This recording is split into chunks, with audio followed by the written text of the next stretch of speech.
Bismillahirrahmanirrahim. Jamaah salat subuh Masjid Al Khair rahimani rahimakumullah. Masyayikh kiram, akhwati fillah, sababul Islam. Barakallahu fikum wa hafizakumullah taala. Uhaniukum bi tahiyatil Islam, tahiyatun mubarakatun wa tahiyatun ahlus jannah wa ahlus sa'adah. Assalamualaikum warahmatullahi wabarakatuh. Alhamdulillah, hamdan katsiran thayyiban mubarakan fi kama yuhibbu rabbuna wa yarda. Ashhadu an la ilaha illallah wahdahu la syarika lah wa ashhadu anna nabiyyana Muhammad abduhu wa rasuluh safiyyuhu wa khaliluh. Arsalallahu ilaina basyiran wa nadhira hadiyan ila sabilillahi subhanahu wa ta'ala. Allahumma salli wa sallim alaihi wa ala alihi wa ashabihi wa man tabi'ahu bi ihsani ila yaumiddin summa amma. Tidak lupa dan marilah kita membuka hari ini dengan memuji Allah Subhanahu wa taala. Alhamdulillah, kita menyanjung Allah Azza wa Jalla, kita bersyukur pada Allah yang masih memberikan kita, yang masih berkenan mengenai kita petunjuk, kemudahan-kemudahan untuk takarrub padanya. Alhamdulillah, pagi hari ini tepatnya tanggal 6 Rajab 1441 Hijriah, Allah Subhanahu wa taala masih memberikan kita hidayah. Allah Subhanahu wa taala masih menjaga kita semua, agama dan dunia kita, sehingga kita menjadi orang-orang yang muwahhidun, menjadi orang-orang yang mengikhlaskan ibadahnya kepada Allah saja. Nikmat yang besar ini hendaknya dan wajib kita jaga. Kemudian juga kita diberi petunjuk oleh Allah Subhanahu wa taala untuk berjalan di atas syariat, di atas agama yang lurus, sunnah yang sahihah, yang mutahharah, sunnahnya Nabi besar Nabi kita Muhammad alaihi salatu wassalam. Jamaah rahimani rahimakumullah, di bulan ini, di bulan Rajab ini yang termasuk bulan haram dari bulan-bulan haram yang lainnya, kita diperintahkan oleh Allah Subhanahu wa taala di bulan ini untuk menjaga diri dari perbuatan zalim. Allah Subhanahu wa taala berfirman, "Fala tadlimu fihinna anfusakum." Janganlah kalian berbuat zalim di dalamnya. Para ulama mengatakan bahwa ad-dulmu fil ashhur atau syuhril haram a'zam. Berbuat zalim di bulan haram itu lebih besar dosanya.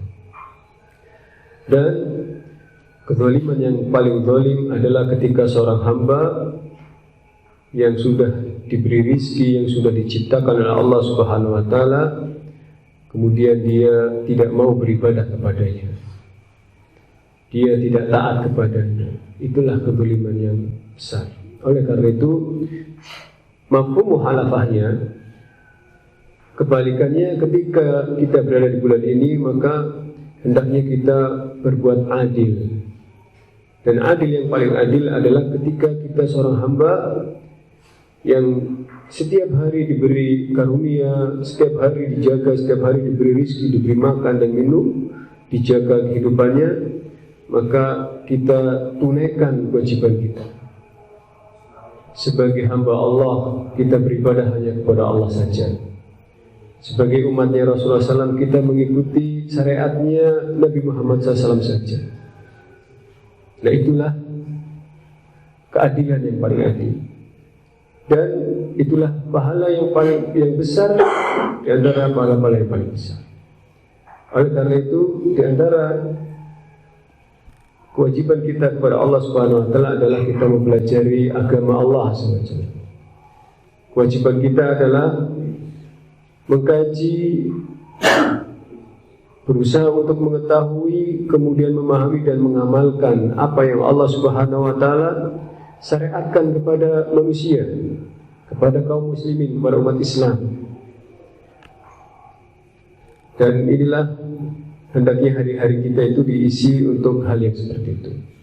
InsyaAllah tentunya dengan atau berkat taufik dari Allah, hidayah dari Allah SWT, kita alhamdulillah sampai saat ini bisa melakukan itu semua. Dan pembahasan-pembahasan dari kitab ibadah Al-Wajiz fi Fiqh Sunnah wal Kitab Al-Aziz, kita sudah selesai membahas tata cara sholat, dan kita akan masuk pembahasan tentang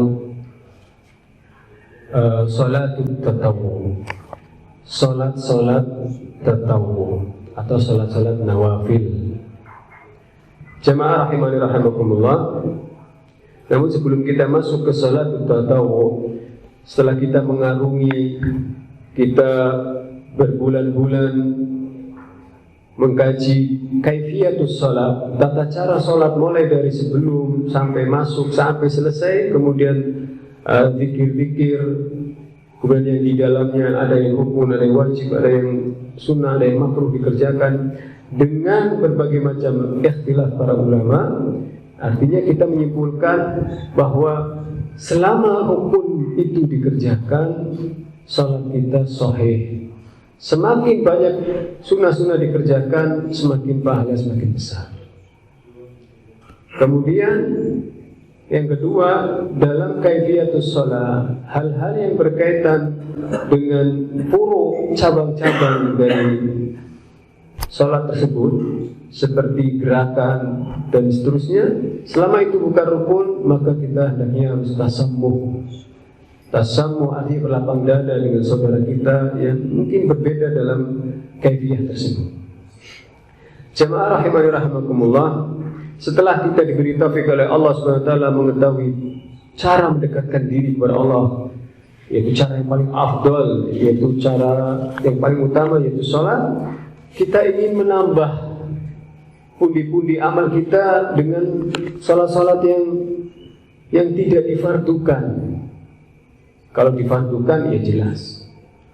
Dan sekali lagi, amalan yang paling dicintai Allah SWT adalah yang difardukan. Jadi amalan-amalan yang paling dicintai Allah SWT adalah yang difardukan. Yang pertama, ya, jangan kebalik. Semalaman bergadang, qiyamul lail sampai menjelang subuh, tidur. Pas dikumandangkan subuh semakin lelap, matahari terbit panas baru bangun. Akhirnya bablas salat dijamak dengan salat duhur. Ya, nggak ada salat duhur sama subuh jamak. Ya, jadi ini kebalik-balik. Sekali lagi, amalan yang paling dicintai Allah SWT adalah yang difardukan. Ma ahabba ilayya taqarrubul abdi illa ma faradtuhu. Tidak ada sesuatu amalan yang seorang hamba mendekatkan kepadaku yang paling aku cintai kecuali ma faradtuhu, kecuali yang aku fardukan kepadanya. Kemudian setelah itu barulah kita tambah an-nawafil. Kenapa perlu? Karena kadang yang kita kerjakan dalam salat-salat fardu itu atau amalan-amalan wajib itu masih ada kekurangan, masih ada ya lubang-lubang dikit gitu. Kalau khusyuk banget ya kayaknya enggak juga ya, kayak subhanallah. Ya berangkat aja tadi udah kepikiran, tadi pintu kunci nggak ya, saya lupa gitu. Nah, hal-hal yang seperti itulah kita perlu penutup, kita perlu adanya tambahan. Oleh karena itu perlunya sholat atau amalan-amalan sunnah yang lain. Artinya amalan-amalan yang tidak difardukan, namun ketika dikerjakan seorang hamba akan mendapatkan keutamaan, seorang hamba akan dilengkapkan pahalanya oleh Allah Subhanahu wa taala. Sebagaimana yang dikatakan oleh Nabi kita yang mulia sallallahu alaihi wasallam. Ini dalam bab salat, dalam bab sholat. Nabi kita yang mulia alaihi wasallam mengatakan, inna awwala ma yuhasibun nas bi yaumil qiyamah min a'malihim as-shalah. Hadisnya ma'ruf di tengah-tengah kita. Sesungguhnya yang pertama kali nanti seorang hamba dengan Allah yang akan dihitung-hitung, perhitungannya itu seorang hamba dengan Allah, bukan seorang hamba dengan hamba. Jadi seorang hamba dengan Rabbnya Allah SWT yang akan ibaratnya kalau interview pertanyaan pertama itu apa? Kata beliau sallallahu alaihi wasallam, as-shalah, yaitu permasalahan salat itu. Jadi perkara yang pertama kali ditanyakan, yang dihitung-hitung, yang dihisab, yang diedit di akhir hayat nanti. Kalau kita di akhir tahun, ya sebagai karyawan di akhir tahun itu ada diedit tuh, dari Januari sampai Desember diedit. Biasanya yang pertama itu apa ya dulu tuh? Diedit apa diaudit? Diaudit ya. Edit mah iya subhanallah. Jadi itulah kalau masalah dunia aja seperti itu, dan kita repot ya di akhir tahun diaudit pekerjaan kita, ditanya ini, ditanya itu, subhanallah. Nanti di akhir hayat kita, dari mulai kita balik sampai kita wafat, mungkin balik usia 15 tahun sampai usia 70 tahun atau 80 tahun, semua amalnya dikumpulkan, yang pertama kali dipertanyakan, yang dihitung-hitung, kata Nabi yang mulia SAW, as-shalah, sholatnya hamba itu. Yaqulu Rabbuna Jalla wa Azza lil malaikah. Lalu seorang hamba itu dihadapkan pada Allah SWT. Kemudian Allah berfirman kepada malaikatnya, dan Allah sebenarnya maha tahu. Unduru fi salati abdi. Coba perhatikan malaikat pencatat. Dari mulai balik sampai dia wafat, sholatnya bagaimana? Walaupun Allah maha tahu, Allah tahu, tapi Allah Subhanahu wa taala bertanya pada malaikat pencatatnya, Raqibul Atid, bertanya, unduru fi salati abdi. Perhatikan, coba hambaku ini sholatnya bagaimana ketika di dunia? Atamuha am naqsuha? Sempurna apa tidak? Sempurna atau kurang? Artinya kadang sholat, kadang enggak, kadang sholat, kadang enggak. Ini wajib-wajib dulu.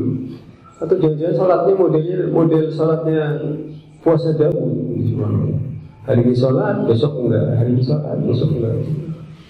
Atau puasa ini, sholatnya model puasa Senin Kemis. Senin sholat karena yakin amalan diangkat, sholat rajin 5 waktu. Selasa, Rabu, libur, Kamis, sholat lagi. Bagaimana? Apakah sempurna selama hidupnya itu menjalankan kewajiban sholat tersebut? Atau nafsu, atau kurang? Atau seandainya kewajibannya dikerjakan semuanya, bagaimana caranya? Rukun-rukunnya, kemudian kekhusyuannya, dan seterusnya. Fa in kanat tamatun kutibat lahu tamat. Kalau seandainya kewajiban yang 5 waktu tadi sempurna, cara mengerjakannya juga sempurna, rukunnya semuanya tidak ada yang ketinggalan, wajibnya, kemudian kekhusyuannya, tumakninah dan seterusnya, kutibat lahu tamat, maka ditulis sempurna, beres dia, lewat, aman. Setelah diaudit aman, senang banget pasti itu. Wa in kanat intaqasa minha syai'an. Kalau seandainya setelah dihitung-hitung kemudian dilaporkan kepada Allah Subhanahu wa taala, ternyata di sana ada kekurangan. Ya, di sana ada kekurangan. Entah dari kekhusyuannya, kemudian dan macam-macam. Maka Allah Subhanahu wa taala mengatakan kepada malaikat tersebut, "Unduru hal yu'addi min tatawwu." Coba perhatikan apakah dia punya amalan sholat yang lain.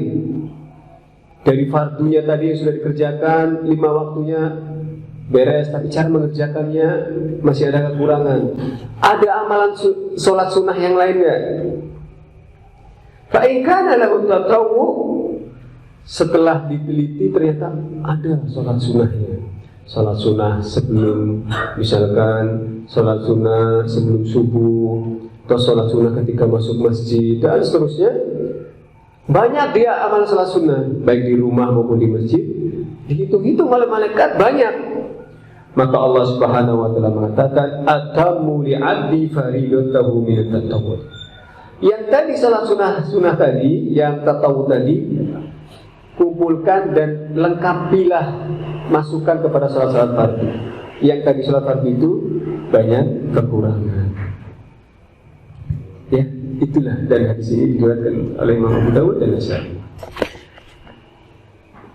Dalam riwayat yang lainnya, dalam riwayat Imam An-Nasai, Nabi kita yang mulia SAW bersabda dengan redaksi yang hampir mirip, "Inna awwala ma yuhasibu bihil abdu yawmal qiyamah min amalihi as-salat." Sesungguhnya yang pertama kali diperhitungkan, yang pertama kali ditanya antara dia dengan Allah SWT adalah masalah salat nanti pada hari kiamat. Fa in salahat faqad aflaha wa anjah. Kalau sholatnya itu sahih, yang fardunya itu lengkap, kaifiyahnya juga lengkap, aflah wa anja, maka dia lolos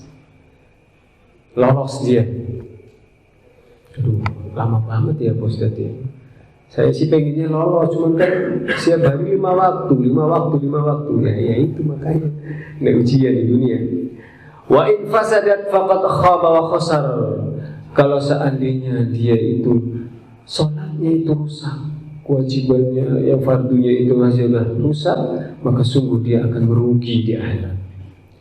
Fa in taqasa min faridati syai'a. Namun kalau seandainya dalam sholat fardu itu sudah dikerjakan semua 5 waktu, namun ada kekurangan, ya, masih ada kekurangan baik kekhusyuannya dan seterusnya, maka Allah Subhanahu wa taala memerintahkan para malaikatnya agar menampakkan adakah sholat sunnah yang dilakukan, adakah sholat tatawwu yang dilakukan. Ternyata ada. Fa yu'minu biha man taqassa minal fardhu. Maka yang sholat tatawwu tadi dilengkapkan kepada sholat fardhu. Summa yakunu sa'iru amalihi ala dzalik, dan amal-amal yang lain pun demikian. Maksudnya apa? Seperti zakat yang fardunya dikerjakan namun ada kekurangan sedikit, mungkin ada kesalahan-kesalahan, ada sedekah sunnahnya, ada sholat tatawwu yang dilengkapi. Saum Ramadannya begitu juga. Ya. Subhanallah ya. Dan inilah keutamaan kepada orang-orang yang beriman, orang-orang Islam. Dan banyak sekali keutamaan sholat yang lain.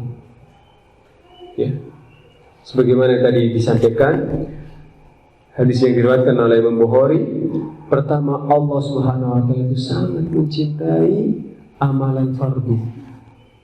Allah Subhanahu wa taala sangat mencintai amalan yang difardukan. Dan setelah seorang hamba terbiasa mengerjakan yang fardu, kemudian dia menambah yang nawafil, maka Allah Subhanahu wa taala akan lebih mencintainya lagi. Sebagaimana perkataan Nabi sallallahu alaihi wasallam, Nabi yang mulia SAW mengatakan, yaqulullahu tabaraka wa ta'ala, Allah Subhanahu wa taala berfirman, ma taqarraba ilayya 'abdi bi afdali ma aftaratu bi alaihi, atau tidak ada perkara yang paling aku cintai dari amalan seorang hamba kecuali amalan yang aku wajibkan. Wala yazalu 'abdi yataqarraba ilayya bin nawafil hatta uhibbah. Lalu setelah dua yang wajibnya dia dikerjakan, dia menambah dengan amalan-amalan tambahan semampu dia, sampai aku mencintainya, kata Allah Subhanahu wa taala. Sampai aku mencintainya. Sehingga dalam hadis ini para ulama menyebutnya dengan hadis waliullah, wali-wali Allah Subhanahu wa taala, menjadi wali-wali Allah Subhanahu wa taala. Ya, jadi pelajaran kita pada pagi hari ini penting. Kita ingin mengetahui apa saja sih salat-salat yang tatawwu, salat-salat yang tidak diwajibkan, tapi ketika dikerjakan semakin menambah cinta Allah kepada kita. Kemudian dalam keutamaan yang lainnya, selain kita memperbanyak sholat, artinya selain kita menjaga sholat 5 waktu, kita memperbanyak sholat itu, keutamaannya adalah 1 kali sujud saja Allah Subhanahu wa Ta'ala akan berikan kepada kita derajat yang tinggi, dan Allah menghapus dosa-dosa yang kita lakukan. Nabi kita yang mulia SAW mengatakan, alaika bikasrati sujud, perbanyaklah sujud, artinya perbanyaklah sholat. Ya, kadang Nabi SAW menyebut satu amal ibadah dengan kalimat sebagian, karena itu menjadi rukunnya. Alaika bikasrati sujud, perbanyaklah bagimu atau perbanyaklah sujud. Fa innaka la tasjudu lillahi sajdatan illa rafa'aka Allahu biha darajat. Tidaklah engkau sujud 1 kali sujud dalam satu, misalkan salat sunnah itu 2 rakaat, berarti berapa sujud ke 2 rakaat? 4 apa 6? Nah, itu kan. Nah, ini ngetes. Barangkali ada yang blank gitu. Saya sholat 2 rakaat berapa sujud ya? Jadi tidak memahami amalan. Nah, oleh karena itu 1 kali sujud saja, misalkan 2 rakaat, 1 kali sujudnya kata Nabi yang SAW, rafa'akallahu biha darajat. Allah akan angkat derajat Anda di dunia dan akhirat. Wa hatta anka biha khati'ah, dan Allah Subhanahu wa Ta'ala akan hapus salah satu dari dosa Anda. Oleh karena itu jamaah rahimahullah, Nabi kita yang mulia SAW memerintahkan untuk banyak sujud, untuk banyak sujud. Lah kalau sujud saya tahu, tapi kalau saya lagi sakit gimana? Saya juga pengen banyak sujud. Ya artinya perbanyak sholat gitu aja. Walaupun lagi sakit gak bisa sujud, sambil berbaring kan bisa. Kemudian di antara keutamaan atau hikmah kita memperbanyak amalan tatawwu sunnah atau sholat nawafil ini adalah dia itu inayatun minal farad. Dia itu menjaga amalan fardu. Artinya apa? Ketika seorang terbiasa menjaga sholat tatawwu atau sholat nawafil, insya Allah fardunya terjaga. Fardunya akan terjaga. Ya gimana orang nawafil aja dikerjain? Malah kebalikannya. Kalau dia hanya mengandalkan sholat fardu saja, lambat laun dia akan malas dan bisa jadi nanti akan meninggalkan. Oleh karena itu pentingnya sholat fardu untuk kaum Bani Adam, untuk ikhwan atau jamaah kaum muslimin, itu pentingnya di masjid, karena di sana nanti ada sholat tahiyatul masjid, ada sholat rawatib, kemudian ada misalkan ya sholat sunnah yang lain. Akhirnya sholat fardunya, misalkan sholat subuhnya terjaga. Kan gak mungkin, ya bukan gak mungkin, jarang ya, mungkin gak mungkin, mustahil. Ada orang datang ke masjid, dikumandangkan sholat subuh, kemudian sholat sunnah qobliyah subuh, berpulang tidur. Ini kan gak ada seperti itu. Kalau orang sudah ke masjid, dikumandangkan sholat subuh, kemudian sholat tahiyatul masjid, kemudian sholat sunnah qobliyah subuh, insya Allah sholat subuh. Pernah ketemu nggak ada orang sholat kumandang adzan, kemudian dia sholat sunnah kemudian pulang, sholat fardunya ditinggal? Kan nggak ada. Jadi kalau orang kayak gitu orang bahlul banget berarti. Wah, ini perlu dipertanyakan, jangan-jangan dia baru keluar dari mana nih? Nah ini yang seperti ini perlu kita jaga, nawafil itu. Sehingga para ulama mengatakan bahwasanya mengerjakan nawafil, mengerjakan yang tatawwu itu sebenarnya inayah untuk menjaga yang fardu. Kemudian yang berikutnya juga hikmah di antara banyak mengerjakan amalan tatawwu atau sunat tatawwu adalah memperbanyak pahala di sisi Allah Subhanahu wa taala, tahsilus shawab wal ajr, memperbanyak pahala kita, karena kita membutuhkan bekal yang banyak untuk menghadap Allah Subhanahu wa taala. Kalau kita mampu, ya lakukan semampu kita. Kita mampu sholat sunnah qobliyah, ba'diyah, atau sholat tahajud dan seterusnya, kita mampu lakukan. Gitu. Alhamdulillah beres, yang penting sholat 5 waktu sudah terjaga. Mending saya lah, si fulan sholat 5 waktu cuman kalau Jumatan doang. Mending saya kalau gitu mah. Dah ngapain nambah-nambah lah. Kalau yang gitu kirain kita nanti di sana itu, di akhirat itu yang kita butuhkan itu adalah pahala kita. Ya, yauma yatadzakkarul insanu ma sa'a. Manusia akan ingat semuanya. Ya Allah, kemarin dulu tuh saya waktu itu sebenarnya bisa itu sholat 2 rakaat. Kemarin saya lagi sehat, lagi gampang. Kenapa dulu saya nggak kerjain? Nah, ini manusia saat itu. Ya laitani ma qaddamtu li hayati. Jadi oleh karena itu syariat ini sebenarnya manfaat untuk kita agar kita menghadap Allah Subhanahu wa taala bekalnya cukup, karena perjalanan juga panjang, ya, perjalanan juga panjang dari mulai dibangkitkan manusia sampai manusia dimasukkan ke surga atau neraka itu panjang, ya. Menunggu manusia itu panjang. Oleh karena itu bekalnya juga harus panjang. Ya bekalnya apa? Ya ini tadi, amalan tatawwu, amalan-amalan yang tidak diwajibkan, namun ketika dikerjakan itu menambah pahala kita semua. Oleh karena itu salah seorang sahabat Nabi yang mulia SAW pernah meminta kepada Nabi yang mulia SAW agar beliau ini bisa bareng nanti di akhirat bersama Nabi.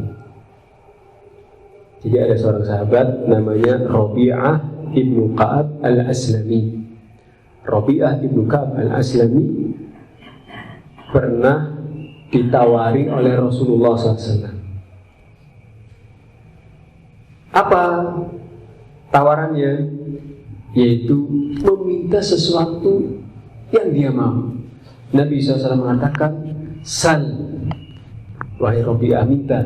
Kamu mau apa?" Rabi'ah ibnu Ka'ab al-Aslami, "Kamu minta apa? Mumpung masih ketemu saya nih." Ditawarin gitu. Kalau kita minta apa coba? Kalau kita pasti rumah ditambah, tanah diluasin, mobil diperbagus. Masalah duniawi, ya. Subhanallah, ya. Rabi'ah ibnu Ka'ab al-Aslami, sahabat, ketika ditawari oleh Rasulullah SAW permintaan, beliau hanya mengatakan, menjawab dengan jawaban yang aneh, yang menakjubkan, aneh menurut orang kalau zaman sekarang. Apalagi yang prioritasnya adalah duniawiyah, orang yang materialisme, itulah istilahnya itu. Beliau menjawab, "As'aluka murafaqataka fil jannah." Saya hanya ingin satu, ya Rasul. Apa itu? Saya nanti di akhirat bersama engkau di surga. Saya nanti ingin saya. Tadi Anda meminta saya untuk Anda memberikan sesuatu. Artinya agar saya minta sesuatu. Saya hanya ingin satu aja. Apa itu? Murafaqataka fil jannah. Saya ingin agar saya nanti di akhirat bersama Anda di surga. Kata Rabi'ah ibnu Ka'ab al-Aslami. Lalu Nabi kita yang mulia SAW bertanya lagi, "Aghayra dzalik?" Apa ada yang lain? Ada yang lain enggak? Selain itu, tambahan yang lain. Mungkin biar jadi pejabat, masih di dunia, minimal ketua RT lah. Kan lumayan pejabat juga. Aghayra dzalik? Ada yang lain ya Rabi'ah? Huwa dzaka. Enggak, cuma itu aja. Cuma cukup itu saja. Maka kata Nabi SAW ada syaratnya. Syaratnya apa? Fa'inni ala nafsika bikasratis sujud. Ayo kita bareng-bareng, saya dan Anda saling bantu-membantu untuk memperbanyak sujud, untuk memperbanyak sholat. Nah itulah di antara keutamaan memperbanyak sholat tatawwu. Jamaah rahimani rahimakumullah. Lalu sholat tatawwu apa saja yang disyariatkan?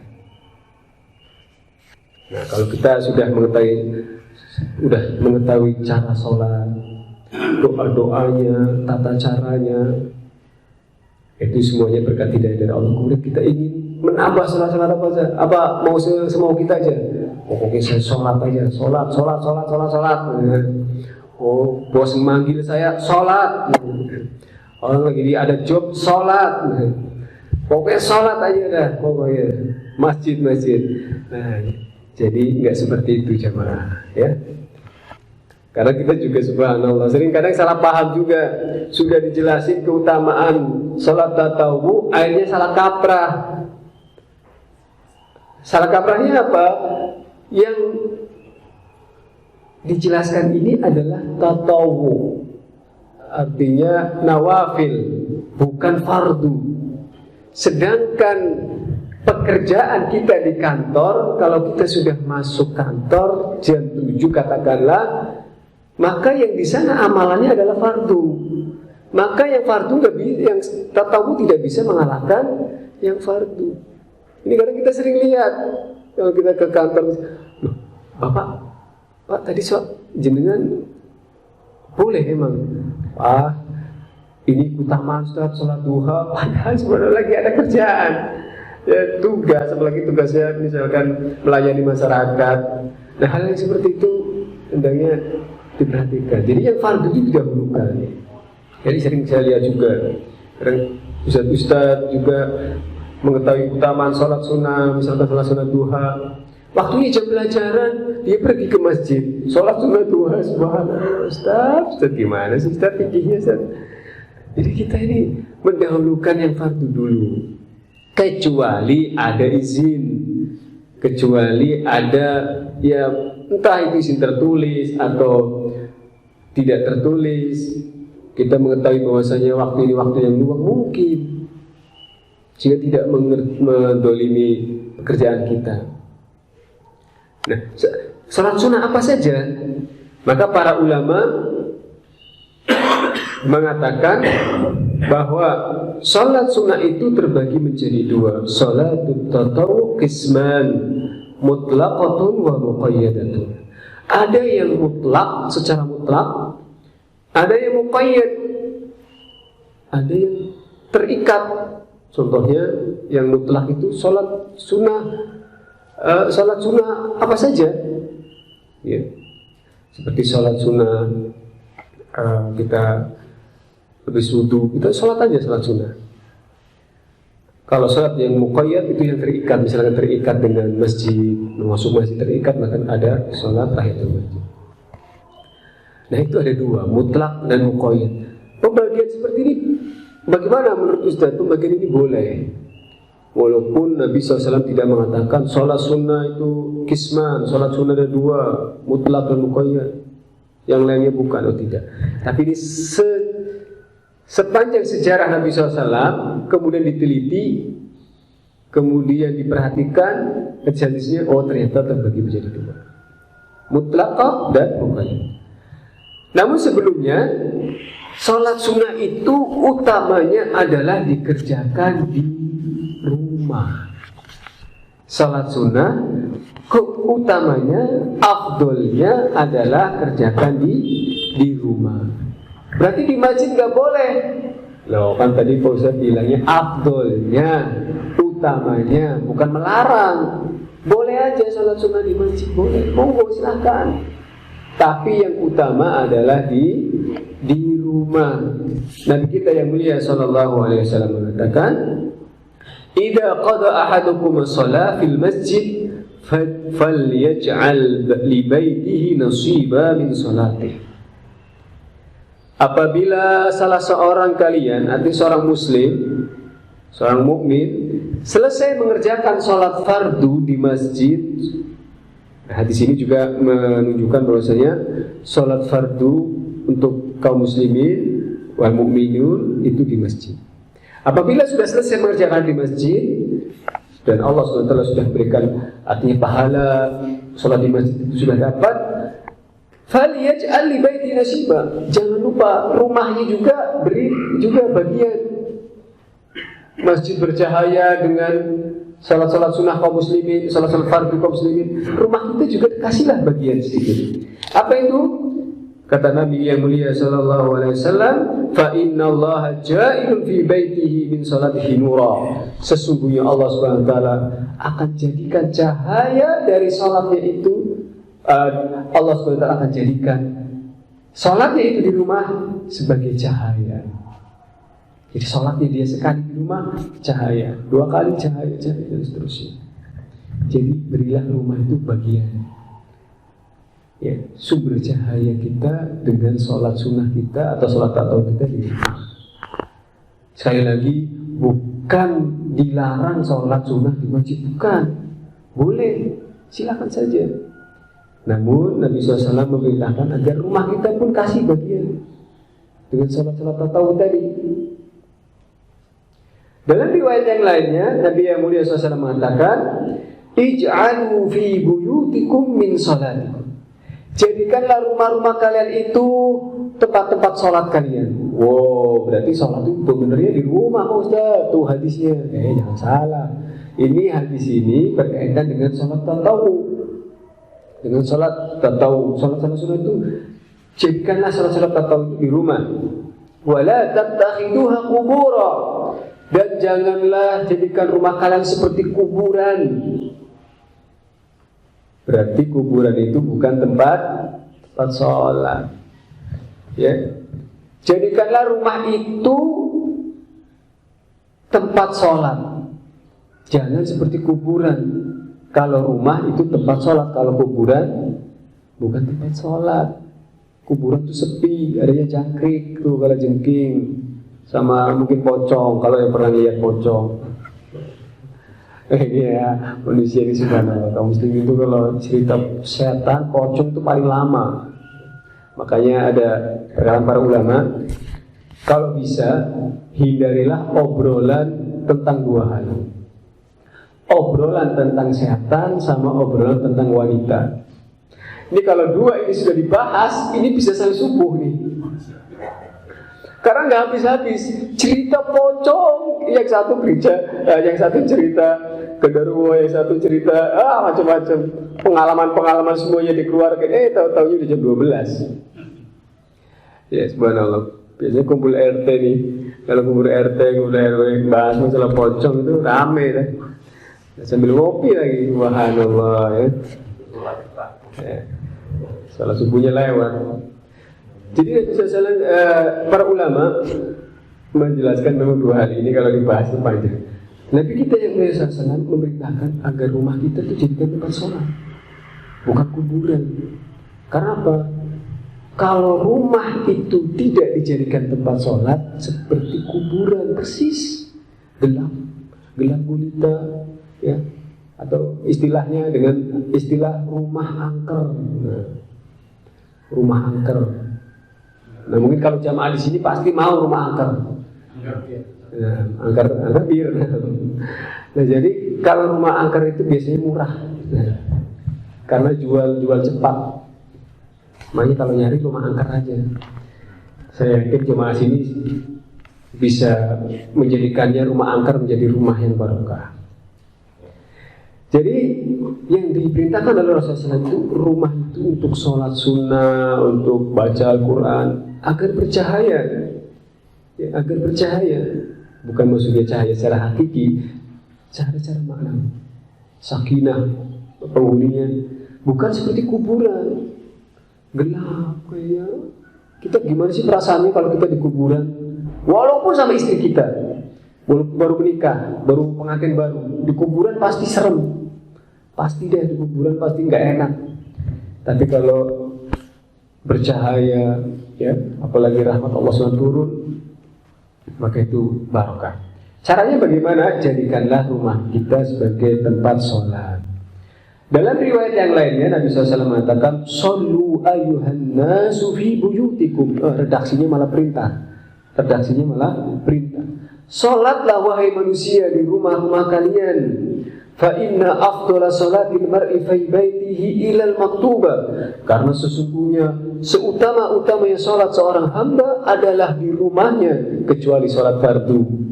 Nah, dari hadis ini juga menjadi dalil para ulama yang mengatakan sholat fardu itu hendak wajibnya itu di masjid berjamaah.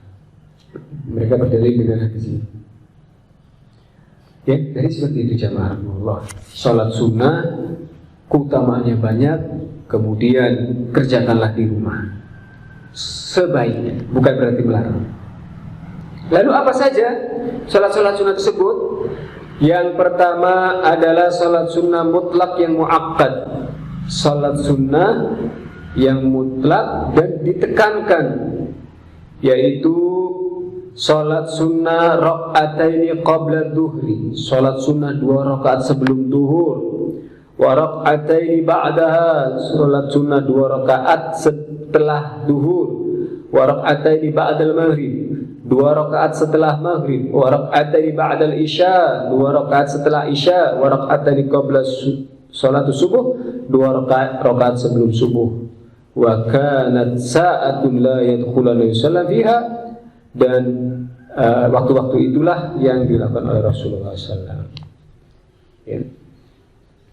Jadi 2 rakaat sebelum duhur, 2 rakaat setelah duhur, 2 rakaat setelah maghrib, 2 rakaat setelah isya, dan 2 rakaat sebelum subuh. Itu berapa itu berarti? 10 rakaat. Subhanallah. 10 rakaat kali 4 kali sujud, 40 sujud, Masya Allah. Padahal tadi kata Nabi SAW, 1 sujudnya saja mengangkat derajat dan menghapus dosa. Pembagian ini berdasarkan apa? Apa dalilnya? Dalilnya adalah hadis dari Abdullah bin Umar. Beliau mengatakan, hafidtu an Nabi SAW 10 rakaat. Nabi SAW, saya menghafal 10 rakaat yang biasa dilakukan Rasulullah SAW. Dia mengatakan rakaataini qabla duhri, rakaataini ba'da, rakaataini ba'dal maghrib, rakaataini ba'dal isya, rakaataini qabla salat subuh. Loh, kok sebelum asar enggak ada? Sebelum asar mana Pak Ustaz? Nah, berarti sebelum asar bukan termasuk salat yang muakkad. Ya, bukan termasuk salat yang muakkad. Dalam riwayat yang lain dari istri Nabi SAW Aisyah, beliau mengatakan anna Nabi SAW kana la yada' arba'an qabla duhur. Sesungguhnya Nabi SAW tidak pernah meninggalkan 4 rakaat sebelum duhur. Yang tadi riwayatnya 2 rakaat sebelum duhur. Dalam riwayat Aisyah 4 rakaat sebelum duhur. Kalau lagi semangat ya 4 rakaat, waktunya cukup 4 rakaat. Kalau lagi lemes banget kayaknya musim hujan ini, ya, maunya yang ringan-ringan aja ya 2 rakaat. Wa raka'ataini qabla al-ghada, dan beliau tidak pernah meninggalkan 2 rakaat sebelum sholat subuh. Sebelum sholat subuh. Ya seperti itu. Lalu bagaimana dengan sholat asar? Sebelum sholat asar, sebelum sholat maghrib, sebelum sholat isya, silahkan lakukanlah sholat. Ini disyariatkan.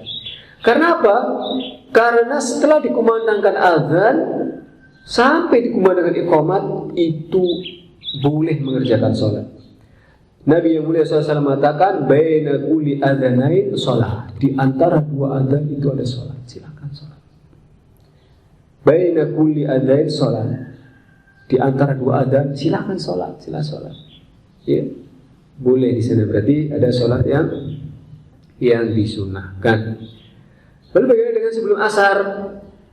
Adapun yang sebelum asar, Nabi SAW mengatakan, kana Nabi SAW yusolli qabla asar 4 rakaat. Nabi SAW sholat 4 rakaat sebelum asar. Yafsilu bainahunna bitaslim, membagi 4 rakaat itu 2 kali taslim, 2 kali salam. Ya. Alal yufassilu bainahunna bitaslim alal malaikati yuqarribina wa man tabi'ahum minal muslimin wal mu'minin. Artinya beliau membaginya 2 kali salam. Kemudian dalam riwayat yang lain Nabi SAW mengatakan rahimallahu imra'an shalla qabla al-asri arba'. Nabi SAW mendoakan semoga Allah merahmati orang yang sholat sebelum asar 4 rakaat. Nah, seperti itu ya. Lalu bagaimana dengan qiraahnya? Apakah kita membaca surat ini surat bebas yang kita hafal? Ya.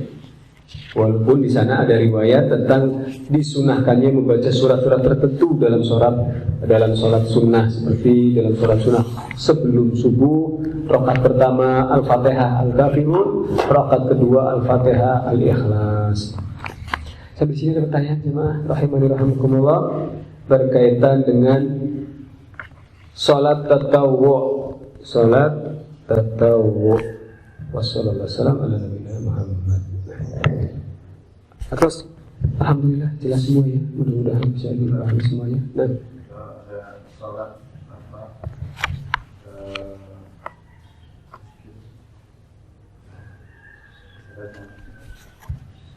sholat tasbih. Tasbih itu ininya berapa pelaksanaannya benar? Iya, sholat tasbih. Pertama, yang rajih sholat tasbih adalah masyru', disyariatkan sholat tasbih. Nah, lalu kaifiyahnya,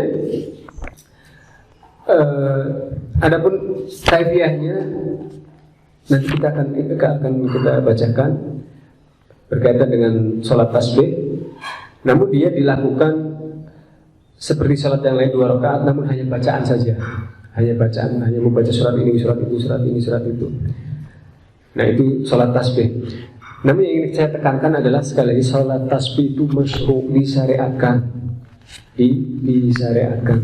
Walaupun hanya seumur hidup dikerjakan sekali. Karena dikerjakan sekali, ya kita di seumur hidup sekali, kita baru kerjakan sekali jadi lupa. Bagaimana caranya? Tapi yang jelas nanti akan kita bahas. Yang saya ingat sekarang hanya kemasru'iyatannya, disyariatkannya sholat tasbih. Jadi sholat tasbih bukan perkara yang diadakan, bukan. Karena banyak riwayat-riwayat yang saling menguatkan antara satu dengan yang lainnya. Ya, riwayat-riwayat yang menguatkan satu yang lainnya. Wallahu ta'ala alam. Nah, kalau sholat sunnah sebelum asar di dalam hadis kan 4 rakaat. Iya. Kalau waktunya ada, tapi kita mungkin capek atau mungkin nanti malas mengerjakannya 2, itu boleh sholat. Sholat sebelum asar dikerjakan 2 rakaat. Jawabannya boleh. Namun tidak mendapatkan doa Nabi SAW rahimallahu ra'an, semoga Allah merahmati orang yang sholat 4 rakaat sebelum asar. Namun sholat sebelum asar 2 rakaat boleh, tapi tidak mendapatkan keutamaan hadis tadi. Tidak mendapatkan keutamaan hadis tentang rahmat Allah akan Allah berikan kepada orang yang sholat asar sebelum asar 4 rakaat. Wafakumullah. Baik, ada lagi jemaah? Kalau tidak ada saya lanjutkan sedikit lagi. Ini udah suruh belum? Belum ya? Berapa menit lagi? Ya, baik. Saya akan bahas yang berkaitan dengan sholat witir. Nah, silakan. Tadi yang jam kerja yang mau kerja itu untuk sholat juga meninggalkan pekerjaan itu kan tidak baik. Iya. Pengangguran. Tapi yang sejarahnya ya itu lagi apa di sawah beberapa apa itu hanya kelewatan gimana? Iya, pertama kaidahnya adalah al-muslim ala syuruti. Seorang muslim itu tergantung pada syaratnya. Kita akad, kita sudah nulis akad tanda tangan bahwasanya Anda saya berikan mukafaah untuk 1 bulan ini dari jam 7 sampai jam 3 misalkan jam 7 sampai jam 4. Nah ini sebenarnya ini kewajiban kita untuk menunaikan kewajiban kita dengan atasan kita.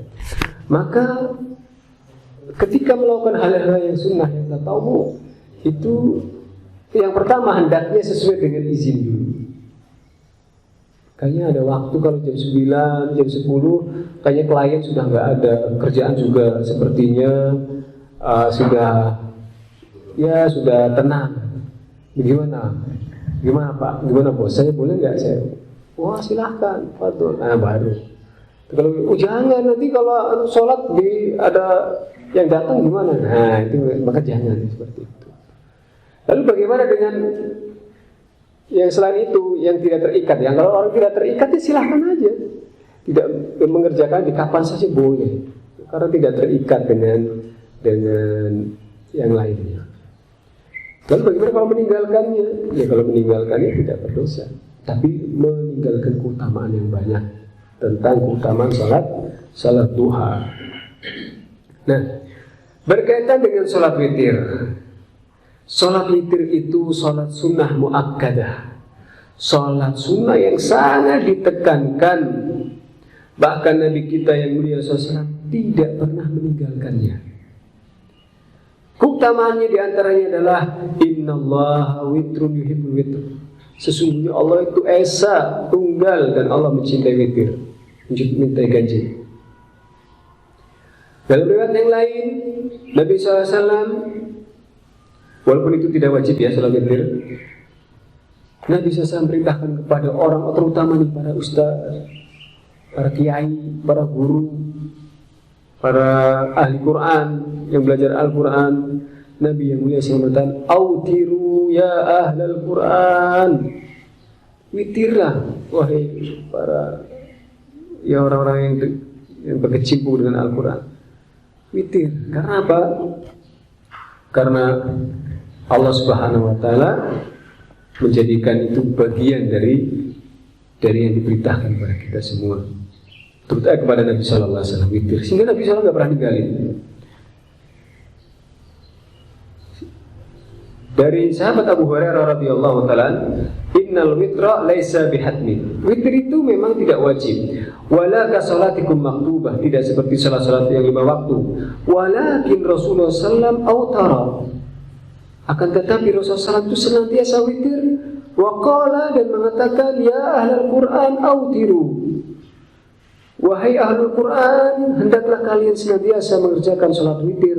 Fa innallaha witrun yuhibbul witr. Sesungguhnya Allah itu witir, Allah itu tunggal esa, dan Allah mencintai witir, salat witir tadi. Nah, begitulah jemaah. Kapan waktunya? Waktunya adalah ba'da salatil isya ila tulu'il fajar. Dari mulai selesai sholat isya sampai fajar muncul, sebelum datangnya sholat fajar. Itu waktunya panjang. Dan yang paling utama adalah sulusul akhir, sepertiga malam terakhir. Itu sholat itu yang paling utama. Dan Nabi SAW berwitir min awalil lail, kadang-kadang di awal yang pertama, di malam yang pertama, atau maksudnya mulai malam setelah sholat isya, mulai malam, nah dia sholat witir. Wa awsatu, kadang-kadang di pertengahan. Wa akhir, kadang-kadang di akhir. Ya, fantaha witruhu ila sahar. Dan sallallahu alaihi wasallam selesai sholat witir sampai datangnya waktu sahur. Ya. Dan orang-orang yang kadang-kadang kalau tidur bablas, biasa kalau habis sholat isya kadang-kadang tidur bablas, lebih baik sebelum tidur dia sholat witir. Kalau orang yang biasa sebelum subuh dia bangun, biasakan sebelum sholat subuh dia sholat witir di rumah. Ya, seperti itu. Adapun jumlahnya, rakaatnya aqallul witr rakaat, paling sedikit adalah 1 rakaat. 1 rakaat saja minimal. Pasti kalau di sini senang tuh 1 rakaat. Alhamdulillah 1 rakaat Ustaz. Emang itu benar nggak? Benar, hadisnya sahih. Nabi SAW mengatakan, sholatul laili masna masna, fa idza khasya ahadukum subuh sholatul raka'atan wahidah. Sholat malam itu dikerjakan 2 rakaat, 2 rakaat, 2 rakaat. Itu yang sahih. Ya, sholat malam itu 2 rakaat. Bukan 4 rakaat 1 kali salam. Tapi yang roji berdasarkan hadis ini, seandainya misalkan 4 rakaat 2 kali salam, 6 rakaat salam, atau kalau seandainya 8 ya begitu juga, salamnya 4 kali. Kalau seandainya kita sudah khawatir takut ini mau subuh fajar, maka sholli raka'atan wahidah, salatlah 1 rakaat. Tutarrilahu ma qad shalla, menjadi witir dari salat-salat yang sebelumnya. Lalu bagaimana dengan salat yang di Ramadan? Begitu juga di Ramadan. Kata istri Nabi SAW Aisyah, maka Rasulullah SAW yazidu fi Ramadan wala fi ghairi ala 11 rakaat. Nabi SAW baik di dalam Ramadan maupun di luar Ramadan tidak pernah menambah sholatnya kecuali 11 rakaat. Sholat arba'an, sholat 4 itu 2 kali salam, beristirahat, kemudian sholat 4 rakaat, 2 kali salam, summa sholat arba'an, kemudian summa yusolli salasan, kemudian sholat 3 rakaat witirnya. Ya, 2 rakaat salam. Nah, jadi seperti itu jamaah Allah. Dan ini keutamaan sholat witir. Adapun sholat witir tadi dengan yang terakhir 3 rakaat 1 kali salam, dengan yang riwayat yang lainnya dengan 2 kali salam. Namun yang kami kuatkan adalah riwayat yang kedua, bahwasanya 2 kali salam. Salat 3 rakaat 2 kali salam. Wallahu ta'ala a'lam bishawab. Ya, mungkin saya cuma Allah berkaitan dengan sholat rawatib sebelum sholat fardu atau sesudah sholat fardu, kemudian sholat witir. Oleh karena itu sekali lagi saya ingatkan untuk saya pribadi dan jamaah semuanya, jangan tinggalkan sholat witir. Walaupun 1 rakaat, syukur-syukur lebih dari itu. Ya, 3 witir ya, bukan tahajud, bukan witir sama tahajud beda. Nah, jadi kalau tahajud itu sholat yang dilakukan setelah sholat isya, setelah tidur, kemudian 2 rakaat. Kalau witir yang 1 rakaat ini, ya, beda antara sholat tahajud dengan sholat witir. Kalau sholat witir ya pasti tahajud. Tapi kalau sholat witir itu pasti gimana? Kalau sholat witir itu pasti sholat malam. Tapi kalau sholat malam belum tentu sholat witir. Bisa dipahami nggak? Kalau sholat witir itu pasti sholat malam, karena sholat di waktu malam. Setelah sholat isya dan waktunya sebelum sholat subuh, witir pasti sholat malam. Tapi kalau sholat malam, tahajud itu belum tentu sholat witir. Karena apa? Karena kalau sholat tahajud itu dilakukan 2 rakaat. Kalau nggak ditutup dengan nggak ada witirnya kan bukan witir berarti. Jadi sholat witir itu sholat tersendiri. Ya. Jadi saya bangun tidur, kayaknya saya mau sholat witir aja lah. Sholat 1 rakaat. Itu sholat tahajud atau sholat witir? Sholat witir. Ya. Saya bangun tidur, saya mau sholat dulu 2 rakaat. Aduh capek banget lah, saya tutuplah 1 rakaat. Berarti dia sholat tahajud dan sholat witir. Nah begitu. Ya. Jadi sholat witir itu sholat tersendiri. Sholat yang tersendiri. Ya, hadis-hadisnya pun terpisah dengan sholat malam. Ya, wallahu taala alam bisawab. Mudah-mudahan sekali lagi Allah senantiasa memberikan hidayah taufik bagi kita semua, memudahkan kita semua untuk beramal, memudahkan kita untuk meraih pahala insyaallah SWT dengan banyak melakukan amalan tatawwu, dengan banyak mengamalkan perkara yang mustahab, yang sunnah, yang nawafil, sampai Allah Subhanahu wa taala mencintai kita semua. Wallahu taala a'lam bishawab. Wa sallallahu wasallam ala nabiyina Muhammad wa ala alihi wa ashabihi ajmain. Wa akhiru da'wana alhamdulillah wa subhanakallahumma bihamdika asyhadu an la ilaha illa anta astaghfiruka wa atubu ilaik. Wassalamu alaikum warahmatullahi wabarakatuh.